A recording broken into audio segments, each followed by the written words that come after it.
Hello everyone, मेरा नाम पूजा मालविया है और मैं आपका अपने चैनल पे स्वागत करती हूँ। आज का ये वीडियो एनसीईआरटी क्लास 6 साइंस का एक समरी का वीडियो है। पूरे बुक में एक बार में आपको कराने वाली हूँ। ये वीडियो आपको वन शॉट मिलेगा। आपको इस वीडियो को देखने के बाद बहुत ही फ़ायदा लगेगा। क्लास 6 की एनसीईआरटी आपकी तैयार हो जाएगी। सिर्फ आप इसको एक दो बार सुन लीजिएगा, आपका काम खत्म। इसके साथ क्वेश्चंस भी जो एनसीईआरटी के बेस्ड हैं उसके हिसाब से आपको क्वेश्चंस भी देखने को मिलेंगे। तो चैनल में अगर नए हो तो सब्सक्राइब कर दीजिएगा और लाइक और शेयर भी कर दीजिएगा। आइए वीडियो को स्टार्ट कर देते हैं। पहला चैप्टर है food where it come from, भोजन ये कहाँ से आता है। तो इस चैप्टर में कुछ ऐसा खास नहीं है। हर्बीवोर, कार्निवोर और ओमनीवोर्स के बारे में दिया हुआ है। जो आपको पता है, हर्बीवोर्स ऐसे जानवर जो पौधे खाते हैं, हरी सब्जियां खाते हैं, ठीक है।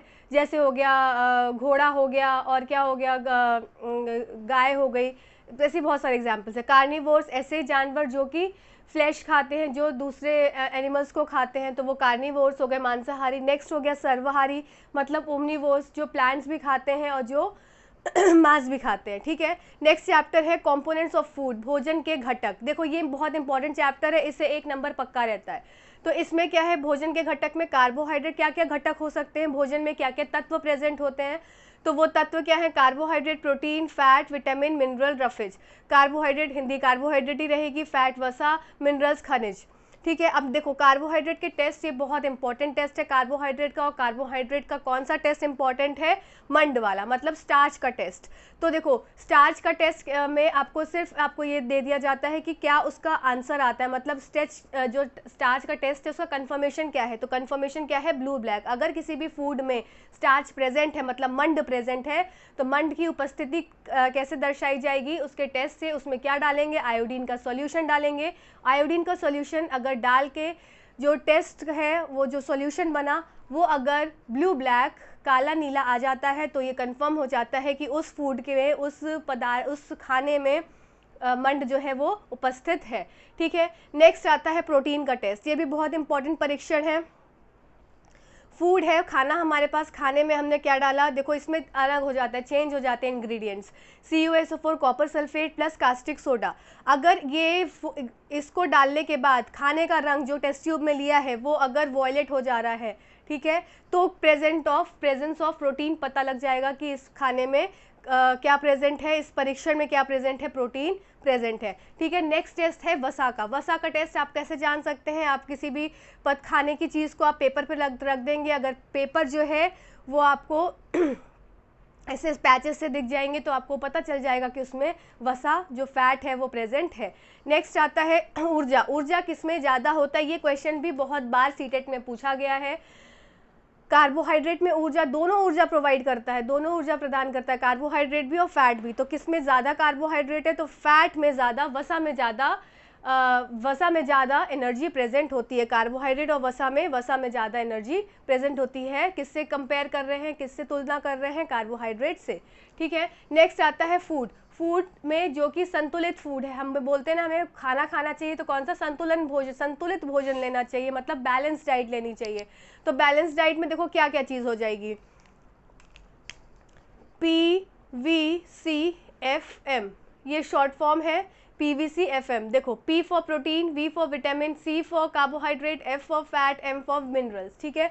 तो ये सारी चीज़ हमारे भोजन में प्रेजेंट होनी चाहिए। जब ये भोजन में पर्याप्त मात्रा में प्रेजेंट होती हैं, जितनी किसकी रिक्वायरमेंट है, तो हमारी डाइट कैसी हो जाती है, बैलेंस डाइट हो जाती है। साथ ही साथ रफेज मतलब डाइटरी फाइबर्स, ठीक है ना, बोलते हैं ना आजकल चोकर की रोटी खाओ, तो क्या है, वो फाइबर है। फाइबर हमारे डाइजेशन में बहुत ही हेल्पफुल रहता है। सिर्फ सुनते जाओ, आप लोग को सब याद हो जाएगा। देखो अब फूड कैसे होते हैं हमारे, कुछ फूड होते हैं जो हमको ऊर्जा देते हैं, कुछ फूड होते हैं जो हमारी बॉडी को बिल्ड करते हैं, हमारी मसल्स बनाते हैं, कुछ फूड होते हैं जो कि हमारे बॉडी में जितने भी सेल्स हैं उनको रिपेयर करते हैं या नए सेल्स को बनाते हैं।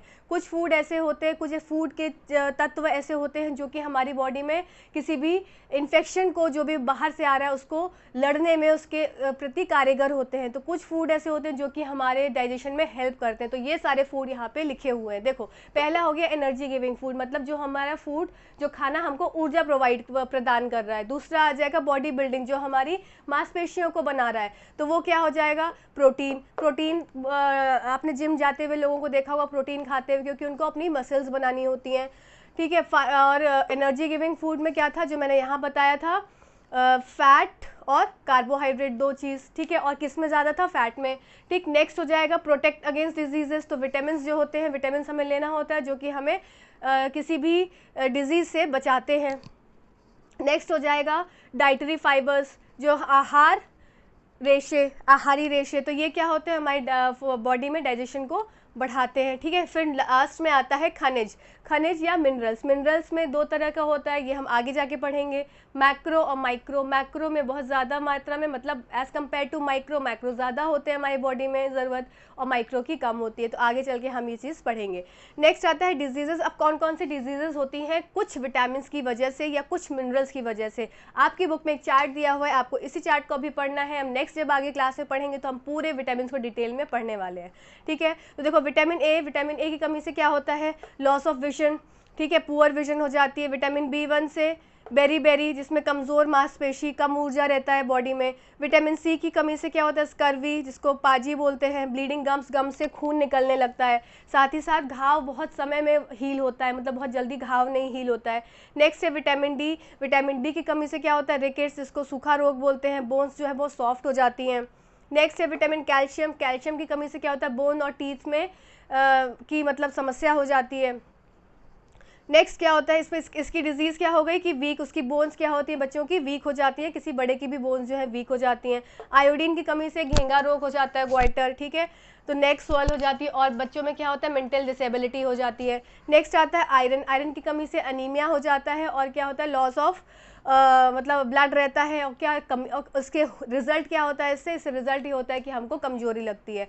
तो ये था कुछ 2 या 3 चैप्टर कवर किए, अभी देखते हैं बाकी और चैप्टर्स। फाइबर्स टू फैब्रिक, तंतु से वस्त्र तक। अब ये कैसे बन रहा है? देखो, सबसे पहले लूज थ्रेड है। अगर लूज थ्रेड है तो उसको क्या बोलेंगे? उसको बोलेंगे यार्न, मतलब तागा, ठीक। और तागा को अगर उसको और ऐसे ऐसे खोलते हैं तो कुछ रेशे से दिखते हैं, तो उसको बोलते हैं फाइबर्स। मतलब तागे को और स्प्लिट करते हैं तो ऐसे नहीं, आगे से और छोटे छोटे छोटे तागे से निकल जाते हैं, तो उसको बोलते हैं फाइबर। तो अब देखो, फाइबर तंतु जो है वो नेचुरल भी होते हैं और सिंथेटिक भी होते हैं, ठीक है। तो नेचुरल में प्राकृतिक, और संश्लिष्ट सिंथेटिक। तो नेचुरल कौन कौन से हो गए? कॉटन, जूट, सिल्क, वूल। कॉटन और जूट क्या हो गए? प्लांट फाइबर्स हो गए। और सिल्क और वूल क्या हो गए? ये एनिमल से मिलते हैं, है ना। तो अब देखो, हमें पढ़ना है इसमें क्या है? कॉटन और जूट के बारे में। बाकी जो सिंथेटिक वाले हैं वो आपको क्लास 8th में पढ़ने होंगे, तो हम क्लास 8th में पढ़ेंगे, ठीक है। तो कॉटन में क्या है? कपास कैसे बना, कपास का फाइबर कैसे बना, उसके बारे में प्रोसेस है। तो कपास का सबसे बड़ी बात है, कपास किस मौसम में होता है? वो गर्म मौसम में होता है। दूसरी बात, वो काली मिट्टी ज़रूरत होती है कपास के पौधों के लिए, ठीक है। तो कपास की जो बॉल होती है, कपास के जो गोलक होते हैं।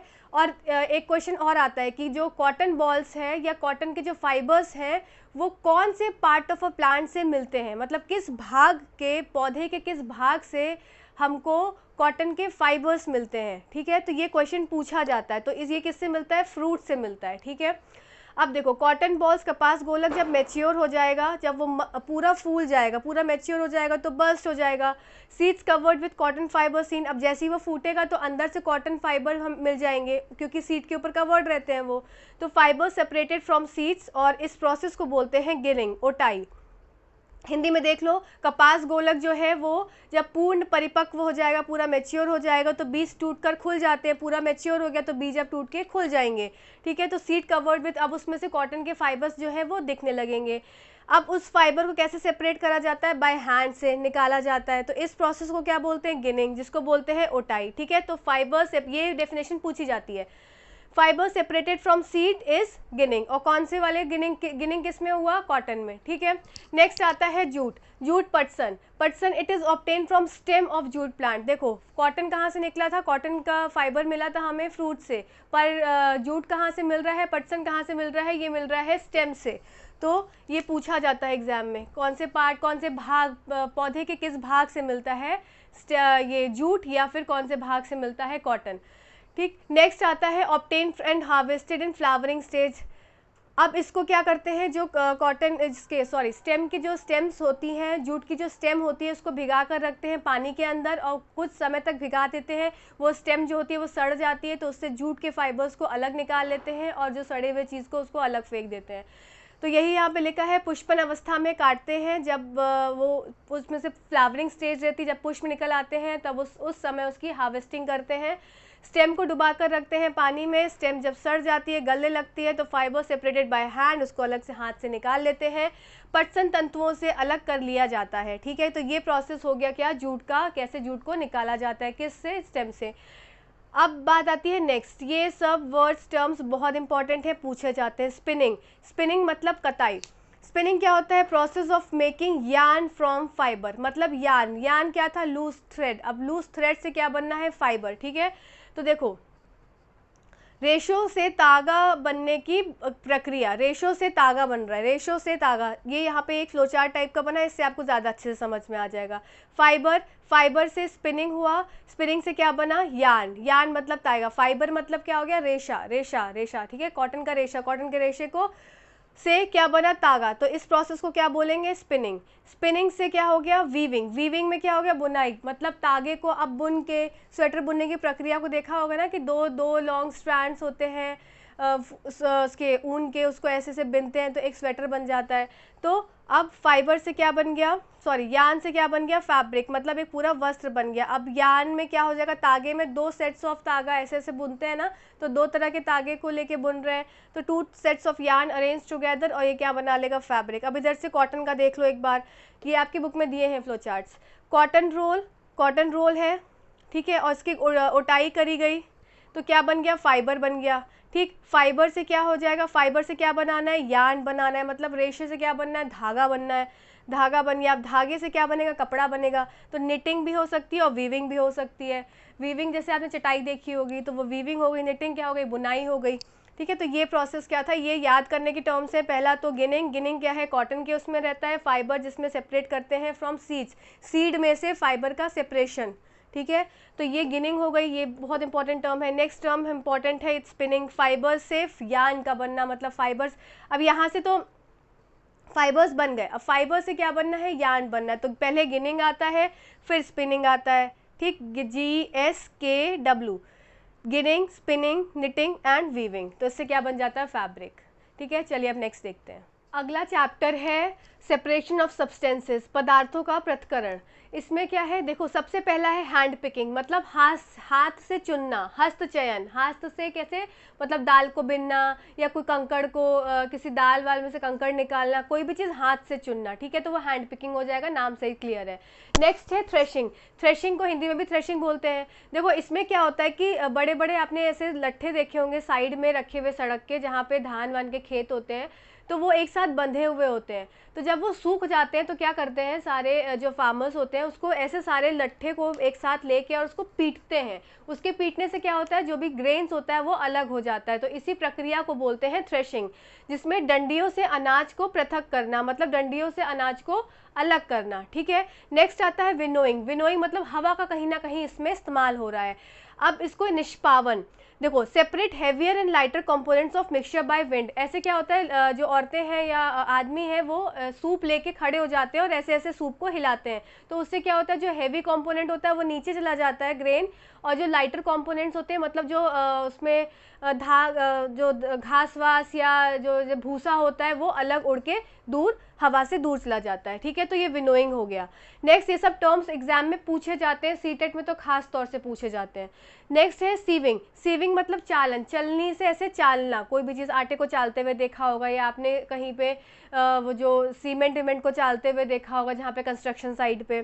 ठीक है, नेक्स्ट है सेडिमेंटेशन, मतलब अवसादन। देखो सेडिमेंटेशन में क्या होता है कि एक ग्लास है, सबसे अच्छा एग्जाम्पल ग्लास है और मिट्टी है, उसको ऐसे से घोल दिया। ठीक है, तो पहले थोड़ी देर तक तो वो घुला हुआ दिखेगा, पर जब उसको थोड़ी देर के लिए छोड़ दोगे तो क्या होता है, मिट्टी जो है वो नीचे बैठ जाती है, तो सेडिमेंट हो गया। मतलब ये ग्लास है, इसमें मिट्टी पूरी से भरी हुई थी, अब क्या हो गया, थोड़े समय के बाद मिट्टी नीचे यहाँ पे सतह पे इकट्ठी हो गई। ठीक है, तो ये क्या हो गया, ये सेडिमेंट हो गया, मतलब अब मिट्टी अलग हो गई, हम पानी अलग ऐसे नीचे करेंगे तो उसको पानी अलग हो जाएगा। अब देखो ये तो सेडिमेंट हो गया, सेडिमेंटेशन प्रोसेस हो गया। अब इसी में अगर यहाँ ऊपर जो पानी भरा है उसको ऐसे उलट के निकाल दोगे तो ये जो पानी यहाँ से निकला तो ये किस प्रोसेस से निकलेगा, ये प्रोसेस होगा डिकैंटेशन। ठीक है, तो पानी का अलग से निकलना वो डिकैंटेशन हो जाएगा, और जो नीचे बैठ जाना वो सेडिमेंटेशन हो जाएगा। ठीक, आपने पानी को तैरते हुए ऑयल को तैरते हुए देखा होगा पानी के ऊपर, है ना। अगर ऑयल को इसके ऊपर मैं डाल दूं तो यहाँ पे ऑयल की लेयर अलग हो जाएगी, ये तेल की लेयर हो गई और ये पानी हो गया नीचे मान लो, ठीक है। तो अब ऑयल को अलग कर सकते हो कैसे, ऊपर से निकाल के ऐसे उल्टा करके अलग नहीं कर सकते हो, पानी ऑयल ऐसे निकल जाएगा और जो नीचे पानी पानी है वो रह जाएगा। तो इस प्रोसेस को क्या बोलते हैं, डिकैंटेशन, ठीक। जहाँ डिकैंटेशन मतलब ऊपर से निकल जाना, किसी भी चीज़ का सेपरेट हो जाना, ऐसे उल्टा करके पानी को निकाल देना। सेडिमेंटेशन में नीचे बैठ जाना, कोई भी चीज़ भारी वस्तु होगी नीचे बैठ जाएगी, ऊपर से जो ऊपर से निकल गया वो डिकैंटेशन हो गया, जो नीचे बैठ गया वो सेडिमेंटेशन हो गया, ठीक। ये क्लियर हो गया। नेक्स्ट आता है फिल्ट्रेशन। फिल्ट्रेशन मतलब फिल्ट्रेशन में क्या होगा, कोई भी चीज़ को फिल्टर करना, फिल्टर पेपर छानना, है ना। जैसे चाय पत्ती से चाय को छान लिया तो वो फिल्टर कर लिया, फिल्टर पेपर से ऐसा फिल्टर कोन शेप में रहता है फिल्टर पेपर, और उसमें कोई भी चीज़ को डालेंगे तो वो छान लिया जाता है, फिल्ट्रेशन हो गया, ठीक। नेक्स्ट हो गया इवेपोरेशन। इवेपोरेशन मतलब वाष्पन। इसमें जल, देखो इवेपोरेशन क्या होता है, जल में होता है ना। कहीं सड़क पे देखा होगा पानी, बारिश हुई पानी पड़ा है, अब थोड़ी देर बाद जब आओगे 1-2 दिन के बाद वो पानी सूख जाएगा, तो कहाँ चला गया, मतलब वो पानी उड़ गया, कहाँ उड़ गया, वातावरण में उड़ गया। इवेपोरेशन प्रोसेस हो गया उसमें। इवेपोरेशन कैसे हो गया, पानी का धीरे धीरे से उड़ना, किसकी वजह से, गर्मी की वजह से, ठीक। जितना ज़्यादा सरफेस एरिया होगा उतनी तेज़ी से इवेपोरेशन होगा, जितना कम सरफेस एरिया होगा मतलब जितनी कम सीमित जगह होगी तो इवेपोरेशन कम होगा, ज़्यादा जगह होगी तो इवेपोरेशन बहुत फास्ट होगा, ठीक है ना। कपड़े सुखाते हैं तो कपड़े को फैला के इसलिए सुखाते हैं, इवेपोरेशन। तो इसमें क्या होता है कि पानी का भाप बन के उड़ जाना, ठीक है, पानी का भाप बढ़ के उड़ जाना। अगर हम उसको जलाएंगे, पानी को नीचे से गर्म करेंगे तो भाप बहुत तेज़ी से बनेगी और पानी बहुत तेज़ी से उड़ जाएगा। अगर नॉर्मल इवेपोरेशन होना है तो थोड़ा स्लो प्रोसेस होता है, ठीक है। अब इवेपोरेशन से दूसरा टर्म होता है कनेक्टेड संघनन, मतलब कंडेंसेशन। जैसे पानी को गर्म किया तो इवेपोरेट हो गया वो, ठीक, इवेपोरेट हो गया। तो आपने देखा होगा थाली अगर किसी भी गर्म पतीले के ऊपर रख दो तो ऊपर से ड्रॉपलेट्स से नीचे दिखते हैं, थाली को अगर उठाओ तो उस प्रक्रिया को क्या कहते हैं, कंडेंसेशन। जब पानी ऊपर उबला और भाप बना और थाली पे जाके वो उसकी ड्रॉपलेट्स सेटल हो गई, क्योंकि ऊपर थाली का टेम्परेचर क्या था, ठंडा था, ऊपर से हवा का टेम्परेचर क्या था, ठंडा था, और नीचे से गर्म था, तो उसकी वजह से क्या हो गया, जो पानी के वेपर्स थे वो कंडेंस हो गई, मतलब संघनन लग गया उसमें, और संघनन प्रक्रिया लग गई तो उससे क्या हो गया, वो ड्रॉपलेट्स वापस से नीचे गिर जाएंगे। तो इस प्रोसेस को बोलते हैं कंडेंसेशन, ठीक है। इसी वजह से बारिश होती है, इसी सब कारणों से।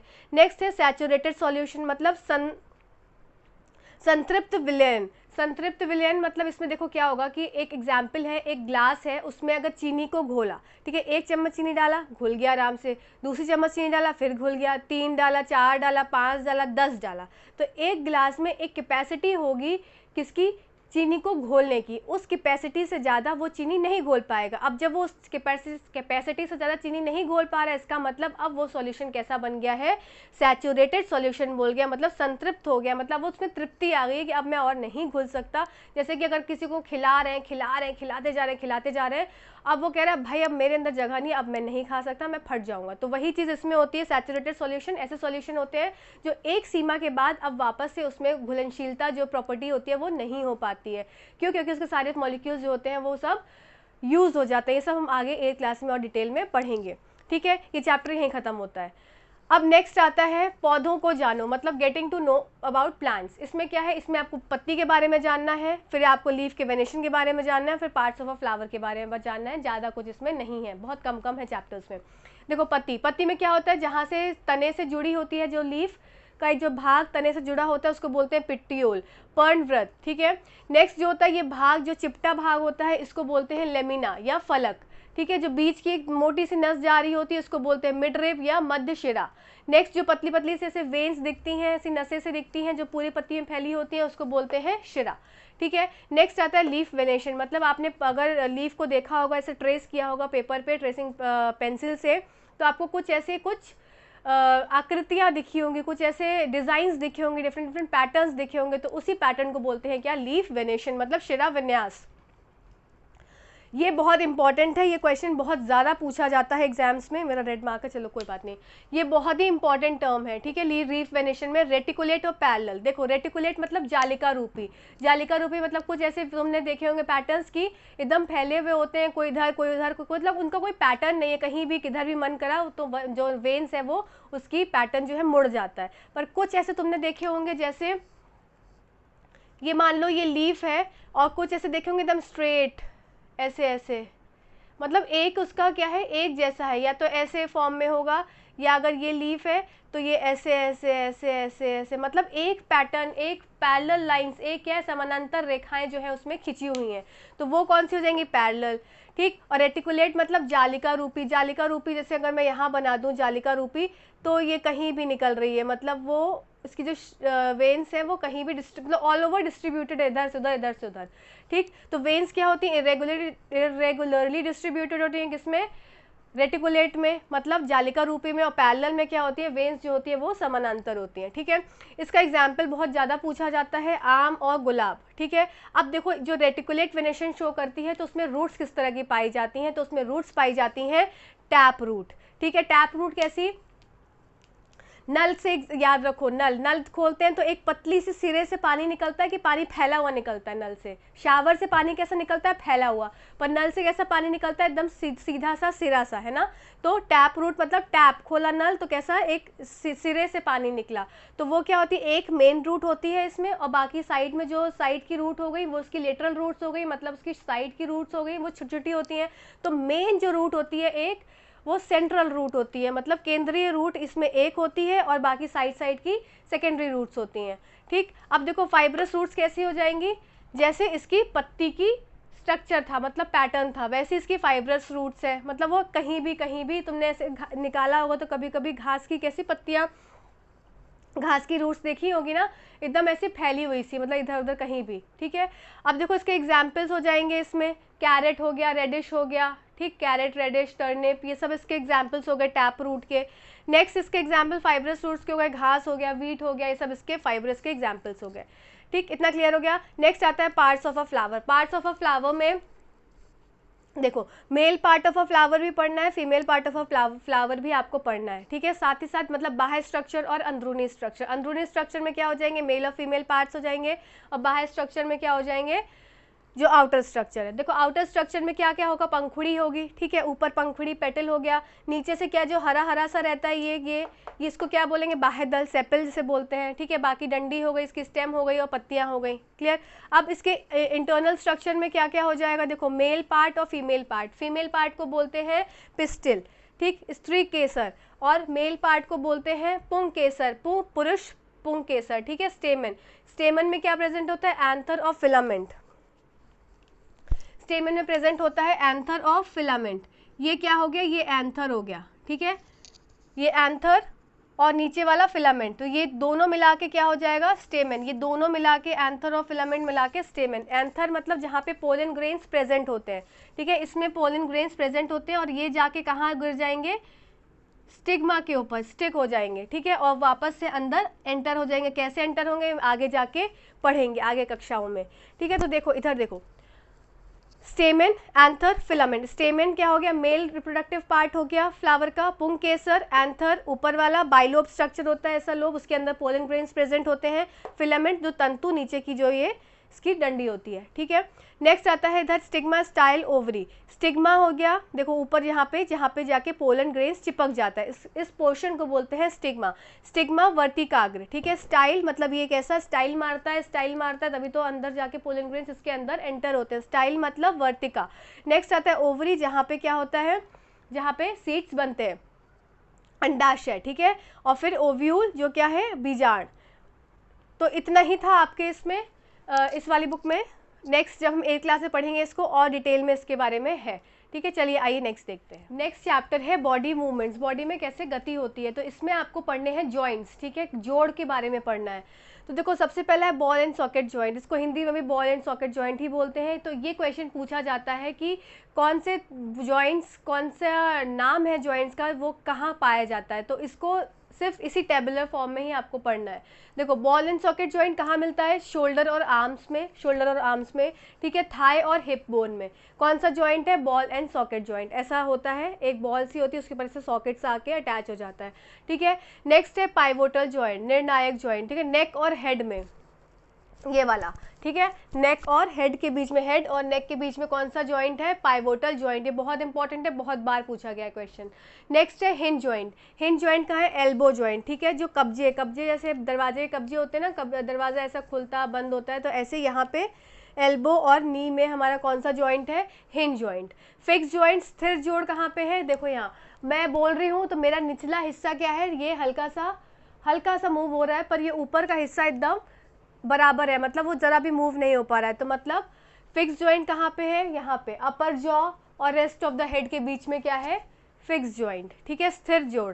नेक्स्ट है कंकाल। कंकाल में देखो 305 लगभग हड्डियां होती हैं जब बच्चा पैदा होता है, पर जैसे जैसे बच्चा बड़ा होता है, एडल्ट बन जाता है, तो वो हड्डी किस में कन्वर्ट हो जाती है, 206 में। तो ये पूछा जाता है, ठीक है। नेक्स्ट क्या है, इसमें मसल्स के बारे में पढ़ना है, मसल्स कॉन्ट्रैक्सेशन और रिलैक्सेशन, मसल कैसे संकुचित होती है और कैसे रिलैक्स हो जाती है, मतलब कैसे उसमें आराम आ जाता है, उसकी वजह से हमारी बॉडी में जो है मैं मूवमेंट कर रही हूँ, मसल्स का कॉन्ट्रैक्शन और रिलैक्सेशन ही है। अब देखो जब मसल्स कॉन्ट्रैक्ट होगी, मैंने ऐसे किया तो क्या हो गया, ये जो मसल है वो शॉर्ट हो गई, और यहाँ पे हाथ रख के देखो तो ये टाइट हो गई, ठीक, टाइट हो गई, स्टिफ हो गई, एकदम टाइट हो गई, शॉर्ट हो गई, तो इससे क्या कॉन्ट्रैक्ट हो गई। अब इसी को मैं अगर छोड़ दूंगी ऐसे, तो ये क्या हो गई, यहाँ की लेंथ थोड़ी लंबी हो गई, थिनर हो गई, अब ये लाइटर हो गई, ठीक है। तो ये सब क्या होगा, मसल कॉन्ट्रैक्शन और रिलैक्सेशन की वजह से ही हमारी बॉडी में ऐसे मूवमेंट हो रहा है। तो देखो जब कॉन्ट्रैक्ट होगी तो बल्ज हो जाएगी, ठीक है, ऐसे निकल आता है, जैसे लड़कों में जनरली ऐसे निकलता है बल्ज सा, ऐसा बॉडी दिखाते हैं अपनी। शॉर्ट हो जाएगी, स्टिफर हो जाएगी, थिकर हो जाएगी, और पुल्स द बोन, और बोन को अपनी तरफ ऐसे खींचेगी, ठीक। रिलैक्सेशन में इसका जस्ट अपोजिट हो जाएगा। तो मसल्स हमेशा पेयर में काम करती हैं, ठीक है, एक रिलैक्स होगी तो दूसरी कॉन्ट्रैक्ट होगी, क्लियर। नेक्स्ट आता है can only pull can't push. ये टर्म, ये जो है, ये लाइन बहुत ज़्यादा इंपॉर्टेंट है कि मसल्स क्या पुल और पुश दोनों करती हैं, या पुल करती है या सिर्फ पुश करती है। तो आपका आंसर हो जाएगा वो सिर्फ पुल करती है, खींचती है, ठीक है। तो two muscles have to work together to move a bone. अगर कोई बोन ऐसे से मूव कर रही है तो दो मसल्स उस बोन, ये बोन है, बोन के एक साइड एक मसल और एक साइड एक मसल, मतलब मसल्स जो है वो हमेशा पेयर्स में रहती हैं, और एक बोन को काम करने के लिए दो मसल्स का होना बहुत ज़रूरी है। ये बहुत इंपॉर्टेंट लाइंस हैं मसल के बारे में। नेक्स्ट आता है, आपकी बुक में दिया हुआ है अर्थवॉर्म, कॉकरोच, बर्ड और स्नेल, इन सब के बारे में कुछ कुछ पॉइंट्स हैं जो कि आपको पढ़ने हैं। तो देखो मैं ब्रीफ बता दे रही हूँ। अर्थवॉर्म है, उसकी बॉडी कैसी होती है, स्लिमी होती है, ठीक है, उस रिंग्स होता है उसकी बॉडी में।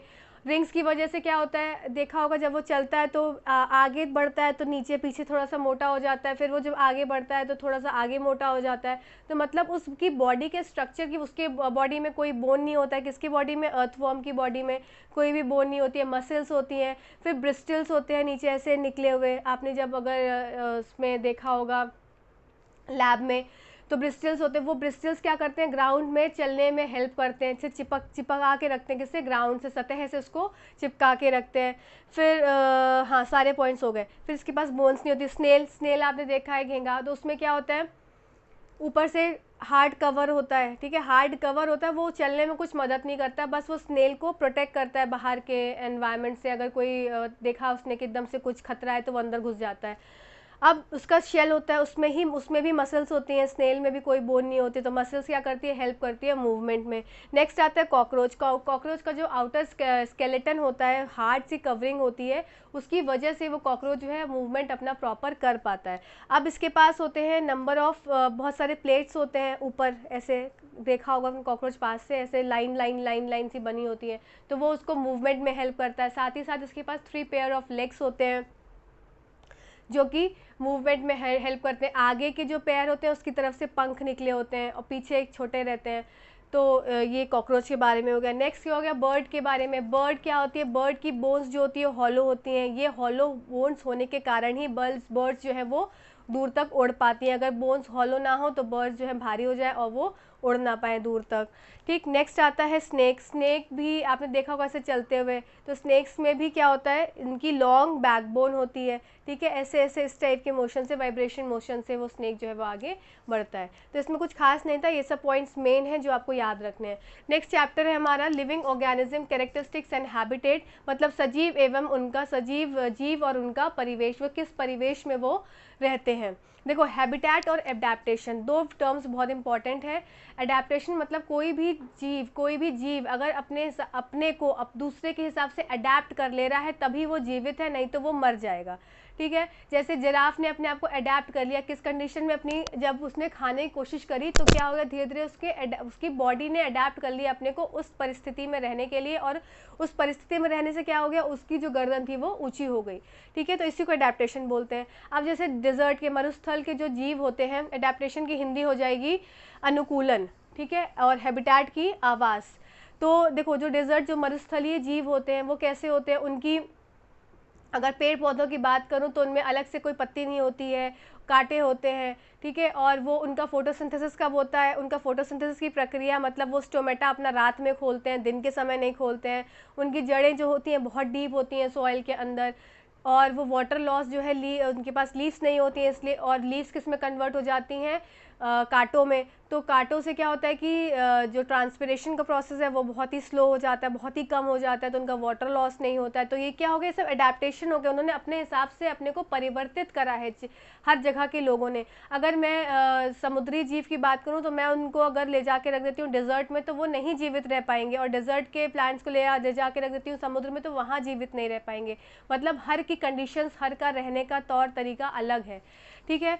तो अब देखो अडेप्टेशन क्या है, मतलब अनुकूलन क्या है, प्रेजेंस ऑफ स्पेसिफिक फीचर्स, मतलब विशिष्ट संरचना किसी भी या सर्टेन हैबिट्स, स्वभाव की स्थिति, विशिष्ट स्वभाव की उपस्थिति या विशिष्ट संरचना, उसकी संरचना मतलब उसकी तरीका, मतलब उसका स्ट्रक्चर विशिष्ट बना है, ठीक है। Which enable an organism to live naturally in a place, मतलब जैसे कैक्टस का पौधा है तो एक विशिष्ट बना है उस तरीके से कहाँ पे, मरुस्थल में रहने के लिए, ठीक। तो इसको क्या बोलते हैं, अडेप्टेशन बोलते हैं। देखो ऊँट के पैर, ऊँट में क्या है, ऊँट के पैर लंबे होते हैं जिससे कि उसको नीचे से ज़्यादा हीट ना लगे, वो जो स्टूल रिलीज करता है वो ड्राई रहता है, मतलब मल शुष्क रहता है, उसका सूखा रहता है, लेस यूरिन करता है, ठीक है। एक साथ बहुत सारा पानी पी सकता है, जहाँ पे वो जहाँ भी उसे पानी मिल जाता है तो बहुत सारा पानी स्टोर कर सकता है। तो उसने क्या किया, अपने आप को अडेप्ट कर लिया, मतलब अनुकूलन हो गया उसकी बॉडी में।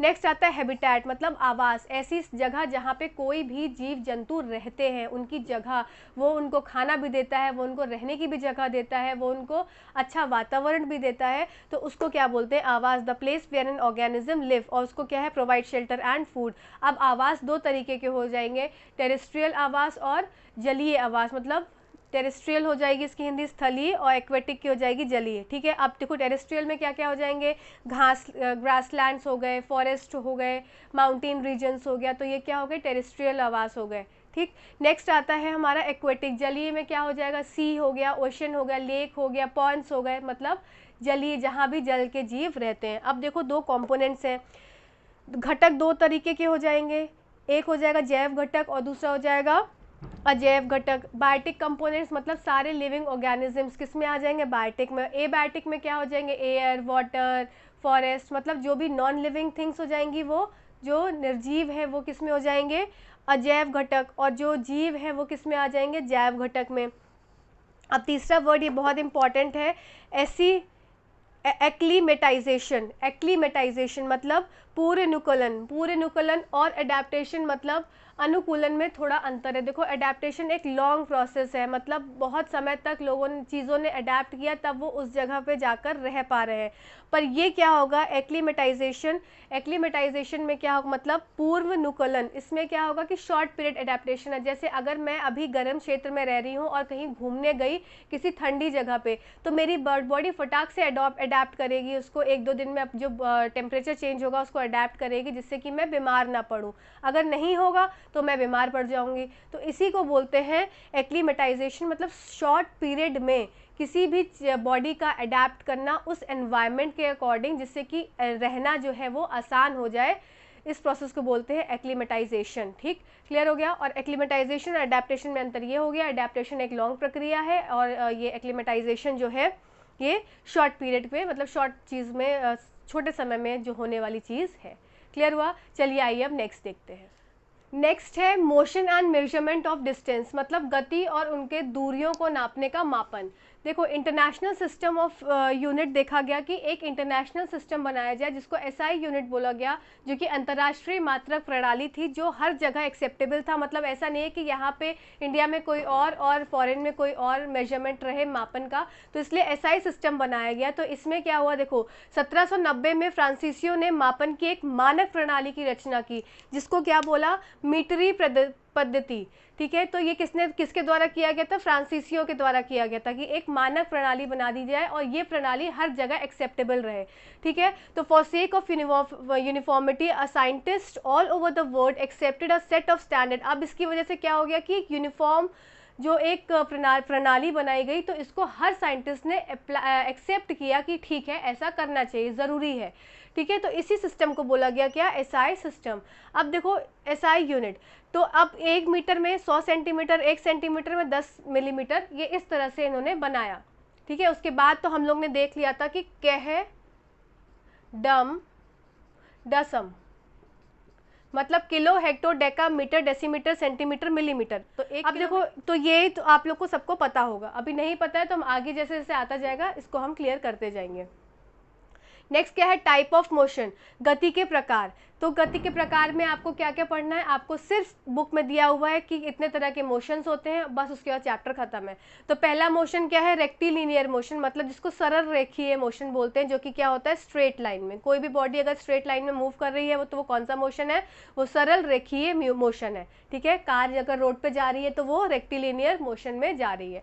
नेक्स्ट है सर्कुलर मोशन, मतलब वर्तुल्य मोशन। ठीक है, मतलब जैसे पंखे का घूमना या झूले का घूमना, कोई चीज़ गोल में घूम रही है, वॉशिंग मशीन का घूमना ऐसे गोल गोल, तो वो क्या हो गया, सर्कुलर मोशन। नेक्स्ट आता है पीरियोडिक मोशन, मतलब आवर्ती, एक समय के बाद वो दोबारा से वो आवर्ती होगी, जैसे पेंडुलम में होता है ना, ये पेंडुलम है, लोलक है, तो लोलक अगर इसको ऐसे करेंगे तो वो एक समय पे इधर जाएगा, फिर वापस इसी पोजीशन पे आएगा और फिर इधर जाएगा, तो मतलब एक पीरियोडिक मोशन है, इधर से उधर, घड़ी का में पेंडुलम जो होता है। ठीक है, तो ये होगा टाइप्स ऑफ मोशन। अब नेक्स्ट चैप्टर है लाइट, शैडो एंड रिफ्लेक्शन, प्रकाश, छाए और परावर्तन।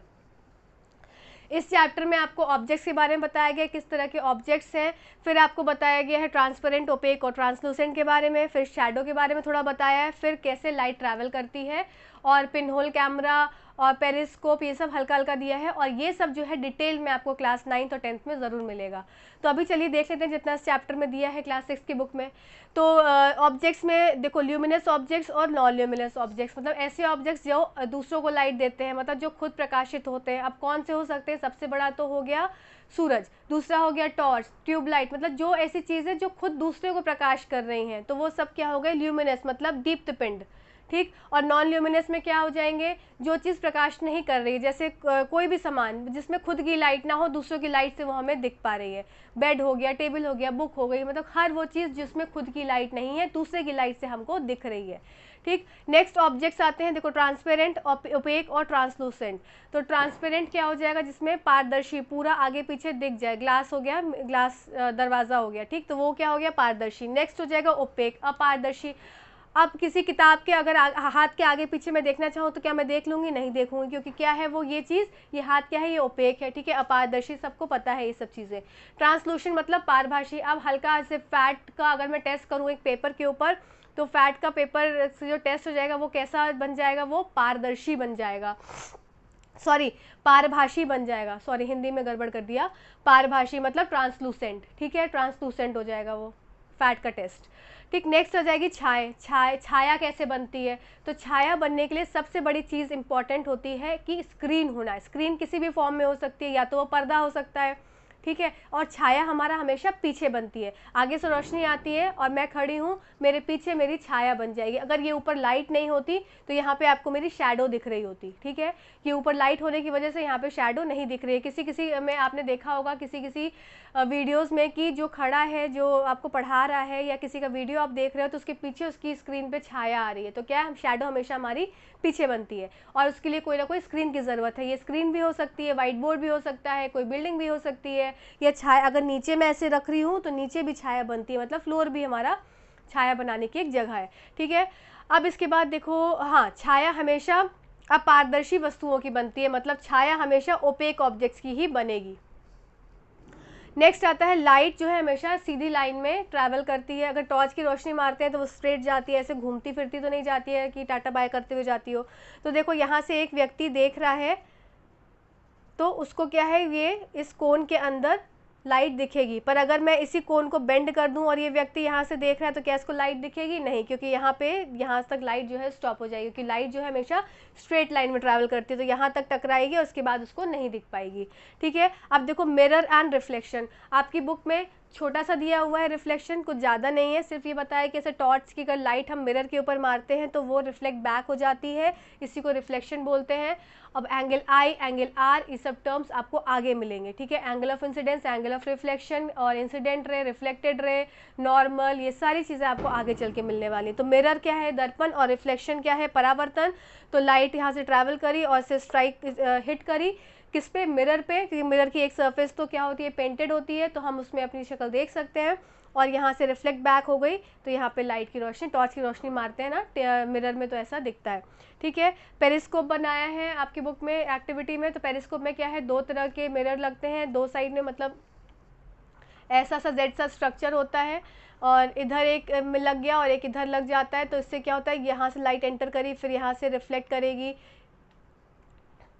यहाँ से लाइट एंटर करी, यहाँ से रिफ्लेक्ट करेगी, फिर यहाँ पे आएगी, फिर यहाँ से टकराएगी। ये मिरर लगे हुए हैं इधर, ये इधर मिरर, एक इधर मिरर। ठीक है, तो यहाँ से एंटर करेगी, इस पे टकराएगी, रिफ्लेक्शन होगा, फिर यहाँ एंटर करेगी, इस पे टकराएगी, रिफ्लेक्शन होगा, फिर यहाँ एंटर करेगी और यहाँ से निकल जाएगी। तो मतलब लाइट का सोर्स तो यहाँ से है और दिख किसको रहा है? एक व्यक्ति यहाँ खड़ा है तो उसको ये लाइट दिख पा रही है, मतलब एंटर यहाँ से कर रही है, फिर यहाँ से देखो ये एक मिरर लगा है, बड़ा सा बना दे रही हूँ, एक ये मिरर बना है, तो यहाँ से टकराई, यहाँ पे टकराई, यहाँ से रिफ्लेक्शन हुआ, तो फिर यहाँ से आके यहाँ टकराई, यहाँ रिफ्लेक्शन हुआ और फिर इसको दिख गया इस आदमी को। तो ये पेरिस्कोप के बारे में। चलिए आइए नेक्स्ट देखते हैं अब आगे चैप्टर्स क्या बोलते हैं। नेक्स्ट चैप्टर है इलेक्ट्रिसिटी एंड सर्किट, मतलब विद्युत तथा परिपथ, मतलब उसका सर्किट कैसे उसमें बन रहा है।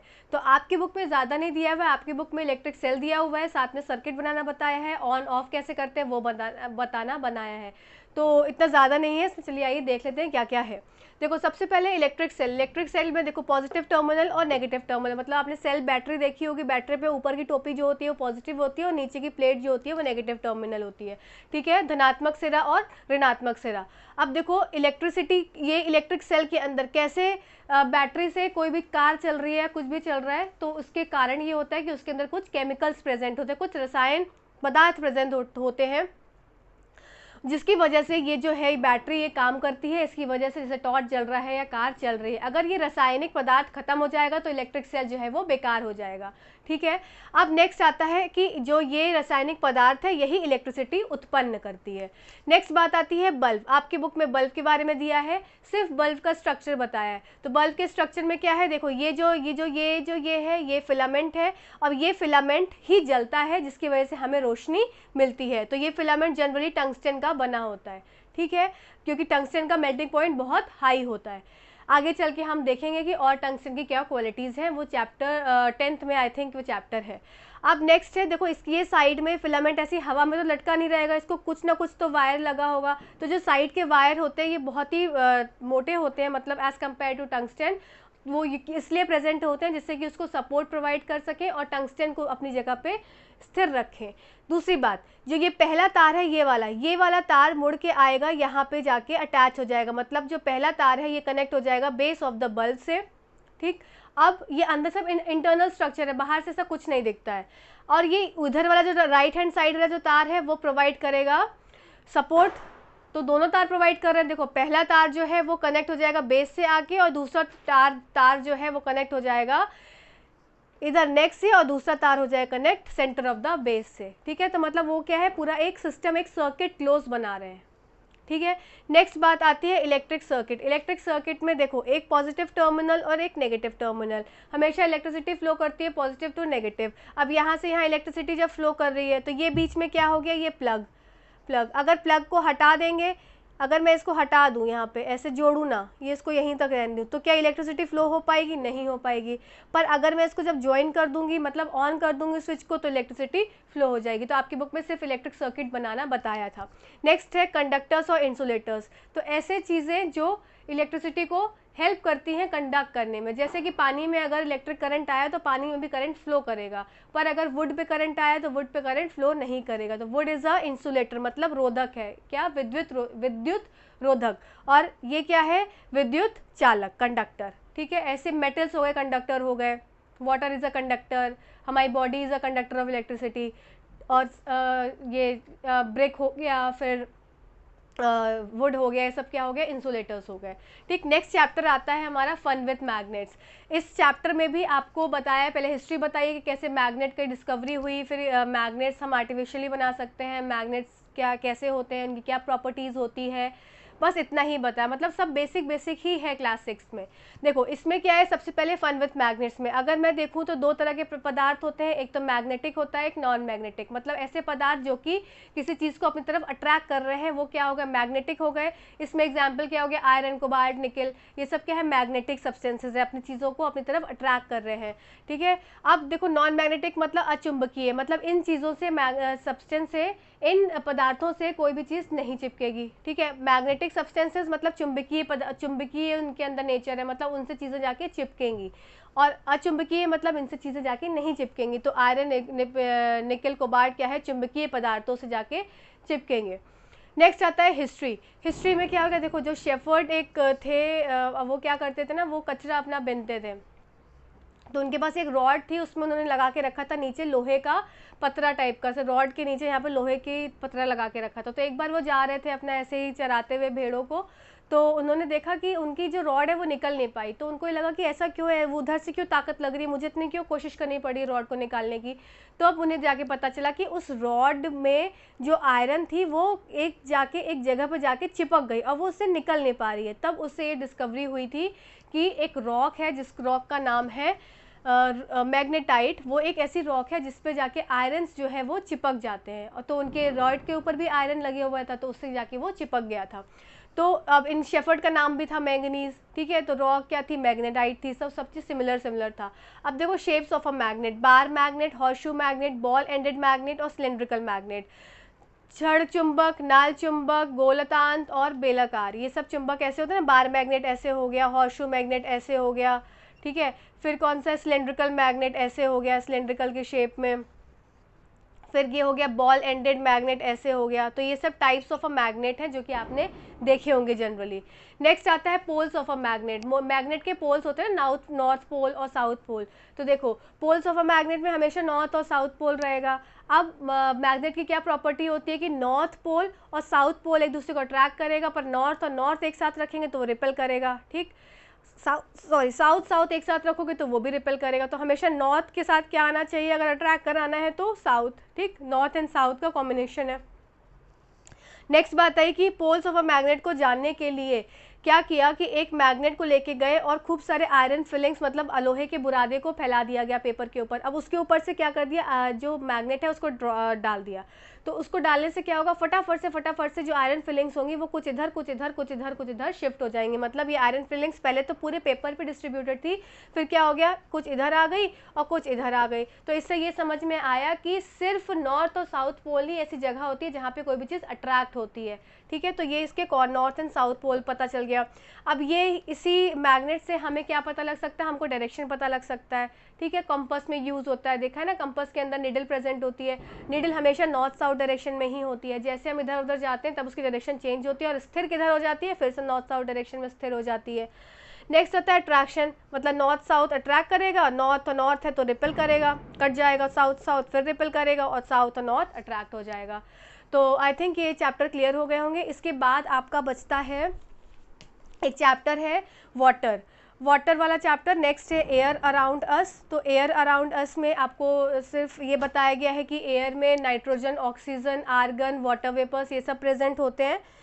बस इसके बारे में ही बताया, बिल्कुल भी डीप चैप्टर नहीं है। ये सारे चैप्टर्स आपको 8th क्लास से बहुत अच्छे से मिलने वाले हैं। नेक्स्ट चैप्टर है आपका गार्बेज इन गार्बेज आउट। इसमें जो किचन का कचरा है, जो सिंपल आप घर पे भी देखते हो, वही है कि जो ग्रीन बास्केट होगी कचरे की, कचरे की ग्रीन बास्केट है वो वेजिटेबल्स के लिए है, और जो ब्लू वाला कचरे की बास्केट है वो ब्लू वाली कचरे की बास्केट दी गई है ड्राई कचरा रखने के लिए, मतलब ग्लास का हो गया, प्लास्टिक का टुकड़ा हो गया, वो सब रखने के लिए। साथ में इसमें ये बताया गया कि बच्चों को वर्मी कंपोस्टिंग के बारे में बताओ। वर्मी कंपोस्टिंग क्या होता है कि मैन्योर का एक बनाने का तरीका जो कि घर में बनाते हैं। घर में कैसे बनाते हैं, देखो कंपोस्टिंग कैसे होती है, जो भी आलू का छिलका, प्याज का छिलका, ये सारे छिलकों को मिला के, ठीक है, उसमें थोड़ा पेपर डाल के, फिर उसी में एग के शेल्स डाल के वो एक पिट में बना के रख देते हैं, उसको थोड़ा मॉइस्ट कर देते हैं, ठीक है। तो वो सारे, और उसमें क्या करते हैं, केचुआ डाल देते हैं, अर्थवर्म डाल देते हैं, क्योंकि अर्थवर्म क्या होते हैं, दे आर फार्मर्स फ्रेंडली। तो उस थोड़े समय के बाद, एक 15-20 दिन के बाद क्या होता है कि फिर खोल के देखते हैं, फिर उसमें थोड़ा सा उसको मिक्स कर देते हैं, और फिर क्या करते हैं, थोड़ा सा पानी ऐड कर देते हैं। तो इससे क्या है, कंपोस्ट एक मैन्योर घर का तैयार हो जाता है। तो वो क्या होता है, नेचुरल होता है, एकदम ऑर्गेनिक मैन्योर होता है। तो आपकी बुक में बस इतना ही बताया गया है कंपोस्टिंग के बारे में। The rotting and conversion of some materials into manure is called composting. कुछ पदार्थों के विगलित और खाद में परिवर्तित होने की प्रक्रिया को कंपोस्टिंग कहते हैं, ठीक है। और सूखा जो होगा, जो भी कचरा होगा, वो कंपोस्ट नहीं बन पाएगा क्योंकि वो ड्राई है, उसको जो डिग्रेड होने में बहुत ज़्यादा समय लग जाता है। क्लियर। और वर्मी कंपोस्टिंग में जो है अर्थवर्म का यूज़ करते हैं। तो आपकी ये बुक जो है वो अभी ख़त्म होती है। इससे हम अब क्वेश्चंस करेंगे, जो भी इससे क्वेश्चंस बन सकते हैं आपके एग्जाम में, मैं वो क्वेश्चंस भी बनाऊंगी। थैंक यू सो मच, और सब्सक्राइब कर लीजिएगा चैनल को, और ये वीडियो से आपको फ़ायदा मिलेगा। आप बस सुनते रहिएगा, आपको वीडियो से ज़रूर फ़ायदा मिलेगा। Thank you so much.